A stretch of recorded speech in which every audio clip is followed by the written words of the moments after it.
it's an important point for those who are members of the U.S. military to understand whether you are saying ground troops would be involved in cleaning up nuclear dust. That you're saying that you're trying to put words in my mouth to create a headline. What I'm saying is we have plans. No, we have plans for everything and destroy it, whether in Iran or the U.S. Is the plan to have the UN do all of that? I don't think the UN's been really effective in anything here. The weapons we'll inspectors handle from it the IAEA? as we need to. Pete Hegseth has always been a joke. From the very moment that it was announced that he would be the Secretary of Defense, now the Secretary of War, everybody knew it was a bad choice. But if you was unsure, this interview or this segment of the interview is 100% going to confirm that. In this, I can't even call it an interview, we're going to see Pete Hegseth just deliver an absolute disaster. Let's get into it. I'll give you guys my thoughts towards the end. So, okay, you're saying immediately, but Secretary Rubio had said the U.S. would help to clear mines from the Strait of Hormuz. You just used 30 days as like a period of time.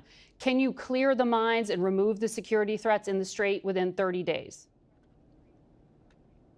We can do any of those things within 30 days in a permissive environment. So the ball is in Iran's court at some level. So we would get back to pre-war shipping? We're already doing things I can't. We're already doing things I can't talk about on this program, and that to ensure that safe passage happens as quickly as possible. So we're all over this. We know exactly what the dynamics are. Iran probably doesn't, because they can't see and sense their capabilities around the Strait, especially these last couple nights were very devastating for them as far as their ability to understand what's going through the Strait.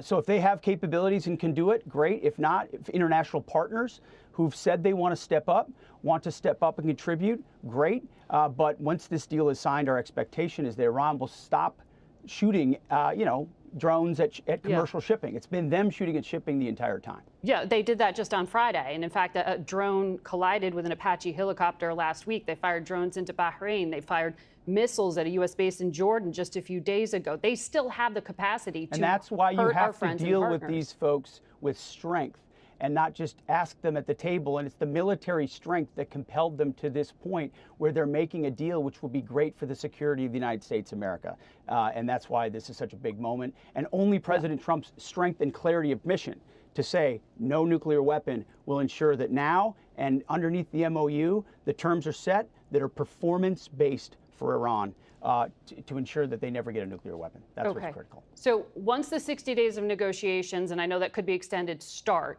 that's when the nuclear program gets dealt with. President Trump posted on social media Saturday that, quote, at the appropriate time, when all is calm, we will go in and get the nuclear dust. That's how he refers to the highly enriched uranium under the bombed sites. He said, we'll downblend and destroy it, whether in Iran or the U.S. Is the plan to have the UN do all of that? I don't think the UN's been really effective in anything here. The weapons we'll inspectors handle from it the IAEA? as we need to. Ultimately, that could be part of it.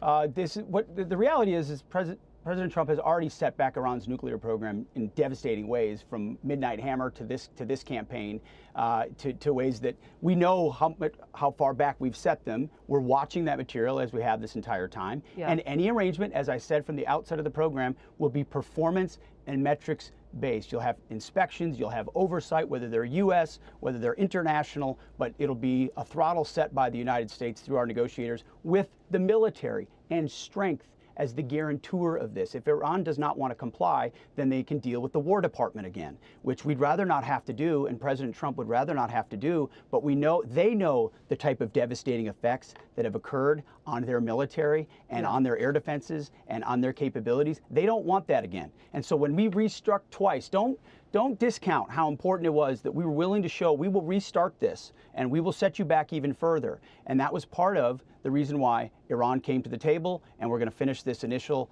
MOU to set the clock. So that's the umbrella here. We'll work with you to remove that material, or you'll downblend that material, but you're not going to have any of that material. And anything you do get will be based on oversight and performance. And Iran understands that, and that's why I think ultimately this is something that can can and will succeed. Well, those are really important details that still have to be negotiated. When I understood what you just said there, you said the IAEA could be involved. We have reported here at CBS that American military planners had discussed contingencies with U.S. forces and the Department of Energy working together to secure their nuclear materials.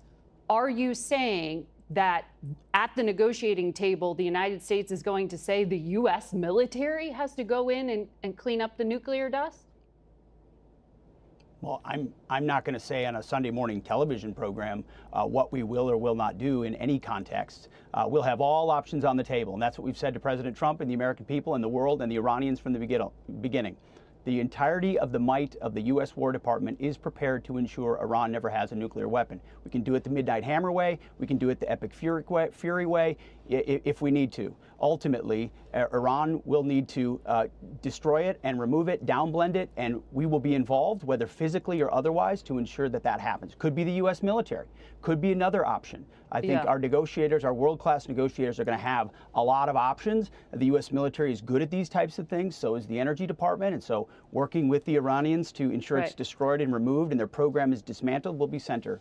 Well, it's an important point for those who are members of the U.S. military to understand whether you are saying ground troops would be involved in cleaning up nuclear dust. That you're saying that you're trying to put words in my mouth to create a headline. What I'm saying is we have plans. No, we have plans for everything. And should the president need a compel option, we have compel options and many different types of compel options. But right now we've set the conditions for 60 days to ensure that that material is downblended, destroyed, or removed. Whatever the president decides is in the best interest of the United States of America, and the War Department is there to support that effort. Let me ask you about Venezuela, because there was also big news with. So I'm gonna go ahead and I'm gonna just leave that right there. I'm gonna leave the link in the description so you guys can check out the full exchange if you guys want. But this guy is a joke. You know, I said it at the top of the show, but even in that brief exchange, the guy is splattering and splurging absolutely everywhere. Look, he was asked a yes or no question about troop deployment. And if you take a look at the response that it is that he gave, he decided to accuse the journalist of bias. That isn't an answer. It's purely a deflection. Now, that coming from the gentleman and the administration that loves to speak so much about strength, what a weak response to try and deflect and make it about that the journalist is trying to do something else when she's simply doing her job. Now, this is what makes it even worse. Donald Trump himself posted on social media that the US would go in and get the nuclear dust. And when the reporter simply read that quote back to Pete Hegseth, he didn't want to confirm, didn't want to deny. He decided to deflect. I'm not going to say on a Sunday morning television program. Like, these guys have had absolutely nothing when it comes to transparency. They didn't come to the American people to make the case for the war. They didn't go to Congress to be able to make the case for the war. These guys are just acting purely based off of what it is that they feel, and then everybody else is having to deal with it after. The thing that makes it even worse is that it's not just the United States that are paying for this. Us right here in the United Kingdom, people all around the world, when it comes to oil prices, etc., are literally paying the price for what it is that these guys have decided to do. And this is the problem with this administration. That's why all of this peace through strength BS that they continuously put out there and push, it frustrates me, because they talk about strength all the time, but a journalist asks a very relevant follow-up question, and then suddenly they now try to spin the narrative of the press being the enemy. Calling a basic clarifying question, trying to put words in my mouth to create a headline, is the oldest trick in the book, but it's what this administration specializes in, because when you can't answer the question, you resort to attacking the person. And this is the honestly embarrassment of this administration. I genuinely cannot believe that Iran have humiliated the United States of America in the way that it is that they have. It's absolutely crazy. And I'll simply just end it on this point and this segment. The American people deserve the right to know if their kids are going to be asked to go into Iran to clean up after a bombing campaign. They deserve the right. But when asked the question and pressed on it, the Pentagon's answer is basically, trust us, don't ask us any questions, because if you do, you are the enemy. Let me know your guys' thoughts down in the comment section below. I'll see you guys in the next one.